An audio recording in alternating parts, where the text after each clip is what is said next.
आप देख रहे हैं वाल्मीकि रामायण भाग 5 एपिसोड 5 वाली वध। सुग्रीव के साथ श्री राम, लक्ष्मण और हनुमान जी किष्किंधा आए। सुग्रीव ने वाली को युद्ध के लिए ललकारा। बाकी सब लोग वृक्षों की आड़ में छिप गए। भाई की ललकार सुनकर वाली गुस्से से तमतमाकर बाहर निकला। दोनों भाइयों के बीच द्वंद्व युद्ध हुआ। दोनों ने एक दूसरे पर लाते और मुक्के बरसाए। धीरे धीरे सुग्रीव थकने लगे। वे श्री राम की ओर सहायता के लिए देखने लगे, लेकिन श्री राम ने कुछ नहीं किया। सुग्रीव ने साहस खो दिया और वे भागकर ऋष्यमुख पर्वत पर आ गए। श्री राम, लक्ष्मण और हनुमान जी भी लौट आए। सुग्रीव शर्मिंदा थे और व्यथित भी। उन्होंने श्री राम से कहा, आपने मेरी सहायता क्यों नहीं की? हमने तो योजना बनाई थी, मैं वाली को बाहर निकालूंगा और आप उसका वध करेंगे। आपने मुझे ऐसे क्यों पिटवाया? श्री राम ने उत्तर दिया, शांत हो जाओ और मेरी बात सुनो। अलंकारेण वेशेण प्रमाणेन गतेन च त्वं च सुग्रीव वाली च सदृशौ स्थः परस्परम। तुम और वाली एक जैसे दिखते हो। वेशभूषा, कद, चाल ढाल सब एक समान है। तुम्हारी आवाज भी एक सी है। मुझे संदेह रहा कि तुम में से वाली कौन है, इसलिए मैंने तीर नहीं चलाया। चलो हम फिर चलते हैं, लेकिन इस बार तुम ऐसा कुछ पहनो कि मैं तुम्हें पहचान सकूं। हां, ये गजपुष्पी की माला ही क्यों नहीं पहन लेते? सुग्रीव ने वैसा ही किया और वे सब दोबारा किष्किंधा की ओर चले। सुग्रीव ने वाली को फिर ललकारा। उसे उकसाने के लिए ताने मारे। क्रोधित वाली फिर से बाहर निकलने वाला था, लेकिन तारा ने उसे रोका। तारा को अनर्थ की आशंका थी। उसने वाली का आलिंगन कर प्रेम से कहा, जरा मेरी बात सुनिए, जल्दबाजी में कोई कदम न उठाएं। पहले भी सुग्रीव ने आपको चुनौती दी थी, आपने उसे मार पीट कर भगाया। अब वो फिर लौटा है। मुझे शंका सी हो रही है। शंकाम जनयतीव में। देखिए कितने विश्वास से वो आपको ललकार रहा है। इसके पीछे कोई तो कारण है। अवश्य उसकी कोई सहायता कर रहा है। मैंने गुप्तचरों से सुना है कि उसके सहायक अयोध्या के राजकुमार श्री राम हैं। श्री राम हमेशा शरणागत की रक्षा और सहायता करते हैं। वे अजेय हैं। उनका विरोध करना उचित नहीं है। मेरा तो विचार है कि आप सुग्रीव से शांति समझौता कर लीजिए, उसे अपना उत्तराधिकारी बना दीजिए। वो आपका छोटा भाई है, आपके प्यार का अधिकारी है। उसे धन सम्मान के साथ वापस बुला लीजिए, वो हमेशा आपके साथ रहेगा। सुग्रीव जैसा भाई सारे जगत में नहीं हो सकता। देखो, तारा सुग्रीव को विश्वासघाती नहीं मानती। सुग्रीव ने जानबूझकर वाली को गुफा में बंद नहीं किया था। वाली का राज्य हड़पने का उसका कोई इरादा नहीं था। लेकिन तारा के समझाने पर भी वाली सुग्रीव से युद्ध करने पर अड़ा रहा। सुग्रीव मेरा शत्रु है। उसकी ये ललकार मैं कैसे सहन करूं? और श्री राम की चिंता मत करो, वे धर्म को जानते हैं। वे हमेशा उचित काम ही करेंगे। वाली विषैले सांप की तरह फुफकारते हुए नगर से बाहर आ गया।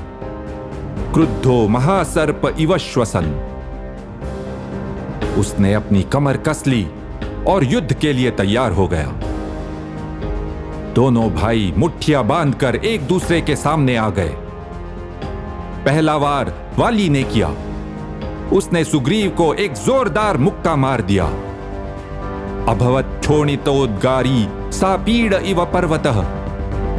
सुग्रीव के मुंह से खून बहने लगा, जैसे पर्वत से झरना बहता है।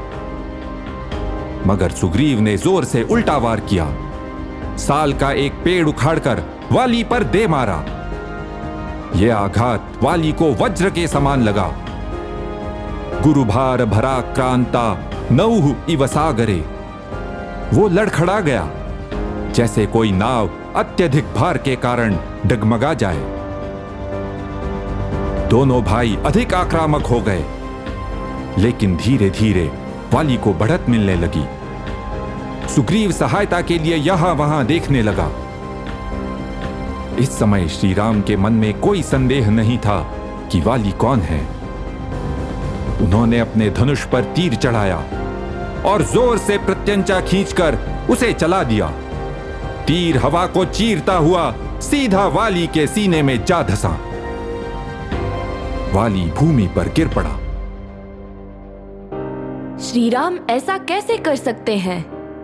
वाली को पेड़ की आड़ में छिपकर मारा, ये तो ठीक नहीं है। श्री राम ने ऐसा क्यों किया? वे वाली का सामना करने में समर्थ थे। उन्होंने जनस्थान में खर सहित राक्षसों की पूरी सेना को नष्ट किया था। तारा भी जानती थी कि वाली उन्हें नहीं हरा सकता था। वाली लहूलुहान पड़ा था, लेकिन फिर भी उसने श्री राम से कुछ तीखे प्रश्न पूछे। मैं तो सुग्रीव के साथ द्वंद्व युद्ध कर रहा था, आपसे नहीं लड़ रहा था। आप मुझे कैसे मार सकते हैं? मैंने आपका क्या बिगाड़ा था? न अपमान किया, न आपसे कोई वैर था।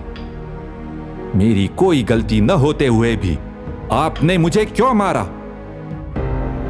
तारा ने मुझे सावधान किया था, लेकिन मैंने उसकी बात नहीं मानी, क्योंकि मुझे लगा कि आप धर्म और सत्य का पालन करते हैं, आप सदाचारी हैं। लेकिन आपकी धार्मिकता तो बस दिखावा है। आप विश्वासघाती और ढोंगी हैं।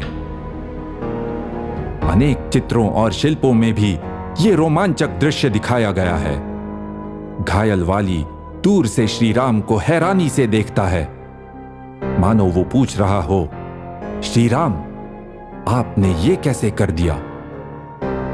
और तब श्री राम ने वाली से यूं कहा, तदेतत् कारणं पश्य यदर्थम त्वं मया हतः। सुनो, मैंने तुम्हें क्यों मारा? तुमने अपने छोटे भाई की पत्नी के साथ जो किया, वही तुम्हारा अपराध है।